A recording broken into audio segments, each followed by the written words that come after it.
Hello, my goblins and ghouls, and welcome to the Spooky Lounge. As always, I'm your host, Lucky, and today we have a classic horror movie review slash a little bit of a deep dive into 1984's Wes Craven's A Nightmare on Elm Street. And does it hold up today?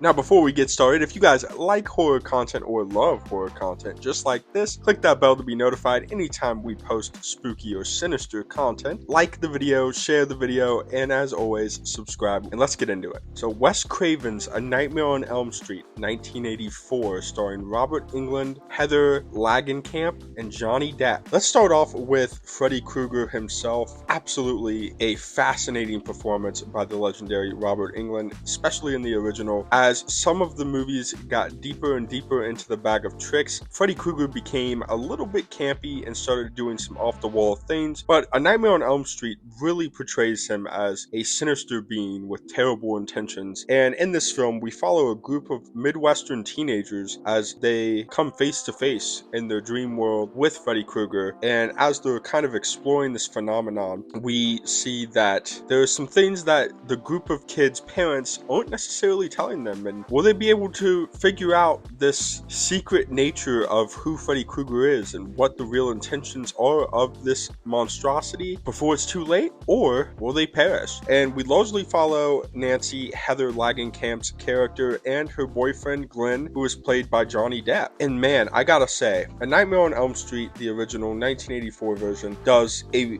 beautiful job of balance. And what I mean by balance is throughout this story, Wes Craven does a masterful job, basically, of balancing the story with the characters and growing to understand and root for them, while also balancing the horrors and Robert Englund's Freddy Krueger and having plenty of that in there as well to really keep the audience seated and prepared for anything. Now, another thing Wes Craven does beautifully well in this is also tell a tale that is different from other slashers around that time. We see Michael Myers and we see Jason Voorhees and all these slasher characters, but he does something incredibly unique with Freddy Krueger and A Nightmare on Elm Street as a whole, and he blurs the line between reality and the dream world. And as every horror fan knows, the way that it goes with Freddy Krueger is if you die in the dream, you die in real life, and it follows suit. Another thing that is beautifully done in this movie is simply